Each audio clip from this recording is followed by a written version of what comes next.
Boss Rajat ಬುಜ್ಜಿ ಮತ್ತೊಂದು reels ವಿವಾದ. ಜೈಲಿಗೆ ಹೋಗಿ ಬಂದರೂ ಕೂಡ ಬುದ್ಧಿ ಕಲಿಲ್ವಾ ಎಂದ ಫ್ಯಾನ್ಸ್. ಸದ್ಯ ಈಗ ಫೋಟೋ ಶೂಟ್ ಸೋಷಿಯಲ್ ಮೀಡಿಯಾದಲ್ಲಿ ವೈರಲ್ ಆಗುತ್ತಿದ್ದು, ಪಾರಂಪರಿಕ ತಾಣದಲ್ಲಿ ಧೂಮಪಾನ ಮಾಡಿ ಕಾನೂನು ಉಲ್ಲಂಘಿಸಿದ ರಜತ್ ವಿರುದ್ಧ ಪೊಲೀಸರು ಕ್ರಮ ಕೈಗೊಳ್ತಾರಾ ಎಂದು ಕಾದು ನೋಡಬೇಕಿದೆ.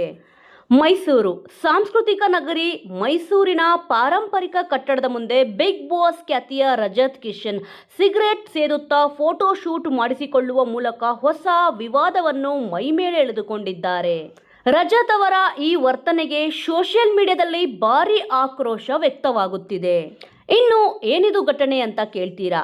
ಮೈಸೂರು ಪ್ರಮುಖ ಪಾರಂಪರಿಕ ಕಟ್ಟಡವಾದ ಹಳೆ ಜಿಲ್ಲಾಧಿಕಾರಿ ಕಚೇರಿಯ ಆವರಣದಲ್ಲಿ ರಜತ್ ಇತ್ತೀಚೆಗೆ ಫೋಟೋ ಶೂಟ್ ನಡೆಸಿದ್ದಾರೆ.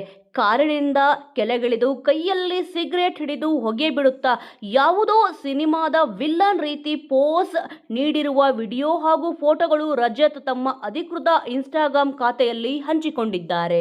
ಸಾರ್ವಜನಿಕ ಸ್ಥಳಗಳಲ್ಲಿ ಧೂಮಪಾನ ಮಾಡುವುದು ಕಾನೂನು ಬಾಹಿರ ಎಂಬ ಸಾಮಾನ್ಯ ಜ್ಞಾನವಿದ್ದರೂ ಕೇವಲ ಶೋಕಿಗಾಗಿ ಮತ್ತು ರೀಲ್ಸ್ ಪ್ರಚಾರಕ್ಕಾಗಿ ರಜತ್ ಈ ರೀತಿ ಮಾಡುವುದು ಸಾರ್ವಜನಿಕರ ಕೆಂಗಣ್ಣಿಗೆ ಗುರಿಯಾಗಿದೆ.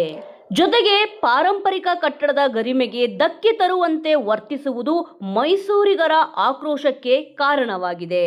ಜೈಲಿಗೆ ಹೋಗಿ ಬಂದರೂ ಕೂಡ ಬುದ್ಧಿ ಬಂದಿಲ್ವಾ? ರಜತ್ ವಿವಾದಕ್ಕೆ ಸಿಲುಕಿರುವುದು ಇದೇ ಮೊದಲೇನಲ್ಲ. ಈ ಹಿಂದೆ ಶೂಟಿಂಗ್ ಸೆಟ್ ಒಂದರಲ್ಲಿ ಮಾರಕಾಸ್ತ್ರ ಮಚ್ಚು ಹಿಡಿದು ಫೋಟೋ ಶೂಟ್ ಮಾಡಿಸಿಕೊಂಡಿದ್ದಾಗಿ ಆಗ ಪೊಲೀಸರು ಅವರನ್ನು ಬಂಧಿಸಿದ್ದರು.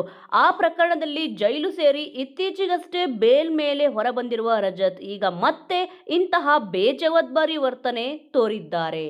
ಜೈಲಿಗೆ ಹೋಗಿ ಬಂದರೂ ಇವರಿಗೆ ಬುದ್ಧಿ ಬಂದಿಲ್ಲವೇ ಎಂದು ನೆಟ್ಟಿಗರು ಕಮೆಂಟ್ ಮೂಲಕ ತರಾಟೆಗೆ ತೆಗೆದುಕೊಂಡಿದ್ದಾರೆ. ಸೆಲೆಬ್ರಿಟಿ ಎನಿಸಿಕೊಂಡವರು ಸಮಾಜಕ್ಕೆ ಮಾದರಿಯಾಗಬೇಕು, ಈ ರೀತಿ ಮಾಡಬಾರದು. ಈ ಫೋಟೋ ಶೂಟ್ ಸೋಷಿಯಲ್ ಮೀಡಿಯಾದಲ್ಲಿ ವೈರಲ್ ಆಗುತ್ತಿದ್ದು, ಪಾರಂಪರಿಕ ತಾಣದಲ್ಲಿ ಧೂಮಪಾನ ಮಾಡಿ ಕಾನೂನು ಉಲ್ಲಂಘಿಸಿದ ರಜತ್ ವಿರುದ್ಧ ಪೊಲೀಸರು ಕ್ರಮ ಕೈಗೊಳ್ತಾರಾ ಎಂದು ಕಾದು ನೋಡಬೇಕಿದೆ. ವೀಕ್ಷಕರೇ, ಈ ಒಂದು ವಿಚಾರದ ಬಗ್ಗೆ ತಪ್ಪದೇ ನಿಮ್ಮ ಅನಿಸಿಕೆಯನ್ನು ಕಮೆಂಟ್ ಮೂಲಕ ತಿಳಿಸಿ. ಮುಂದಿನ ವಿಡಿಯೋದೊಂದಿಗೆ ಮತ್ತೆ ಸಿಗೋಣ.